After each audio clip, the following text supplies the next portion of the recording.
सबसे पहले तो ये समझ लेना है कि सप्लाई कहते किसे हैं या सप्लाई होता क्या है। जब भी मार्केट में किसी भी वस्तु की डिमांड होती है, जब भी किसी भी वस्तु की मांग होती है, तो उसको पूरा करने के लिए जो प्रोडक्शन होता है, उसके बाद उस प्रोडक्शन को जब मार्केट में सेल आउट किया जाता है, तो इस विधि को क्या कहते हैं, सप्लाई कहते हैं। तो आइए इसको हम थोड़ा किताबी लैंग्वेज में देख लें कि कहा क्या गया है। किसी वस्तु की पूर्ति से अभिप्राय वस्तु की उस मात्रा से होता है जिसे एक विक्रेता एक निश्चित समय में बेचने के लिए तैयार होता है।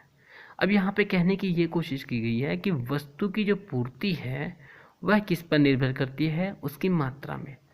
अगर आपका डिमांड ज़्यादा है, मांग ज़्यादा है, प्रोडक्शन कम है, तो ऑटोमेटिक वह वस्तु क्या होगी, महंगी होगी। ठीक, जिसे एक विक्रेता एक निश्चित समय में बेचने के लिए तैयार होता है। अब वो तो भाई बेचने वाले पर निर्भर करता है ना कि वह उसे किस समय पर और कितने मूल्य पर बेचना चाहता है।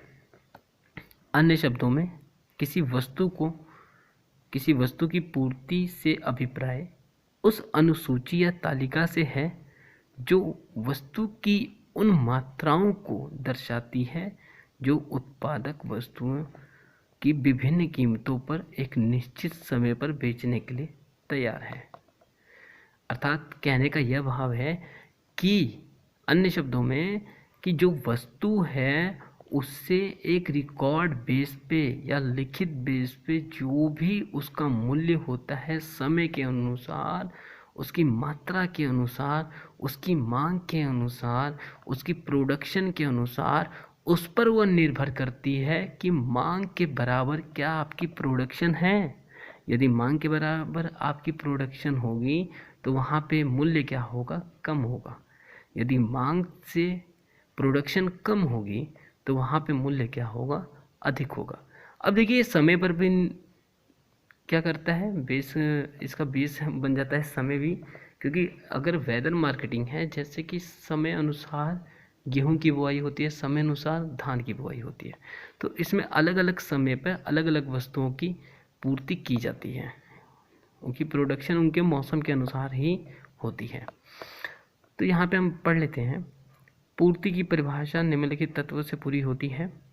बहुत ही आसान है, एक बार नज़र देने की देर है बस। वस्तु की वह मात्रा जिसे उत्पादक बेचने के लिए तैयार होता है। यदि किसान ने 5 क्विंटल गेहूं उत्पादन किया है तो उसमें से वह अपने यूज़ के लिए अगर प्रति वर्ष 1 क्विंटल रख लेता है, तो बाकी जो 4 क्विंटल है, वस्तु की वह मात्रा जो बाकी बची 4 क्विंटल है, तो वह उसे बेचने के लिए तैयार होता है। अब 4 क्विंटल को किस रेट पे बेचेगा, मतलब वस्तु की कीमत जिसमें उत्पादक बेचने के लिए तैयार है। यदि उसको मुनाफा होगा तभी किसान अपना बाकी 4 क्विंटल किसी अच्छे व्यक्ति को बेचेगा। वह समय अंतराल जिसमें वस्तु की एक निश्चित मात्रा बेचने के लिए प्रस्तुत की गई है, मतलब कि अगर उसे पता है कि अब धान का सीज़न ख़त्म होने के बाद फिर से दोबारा गेहूं का सीज़न आने वाला है और मेरे पास गेहूं पहले ही स्टॉक में है, तो क्या करता है, वह जल्दी जल्दी अपनी वस्तु को समय से पहले बेचने की कोशिश करता है। उम्मीद करता हूँ आपको समझ आया होगा। धन्यवाद।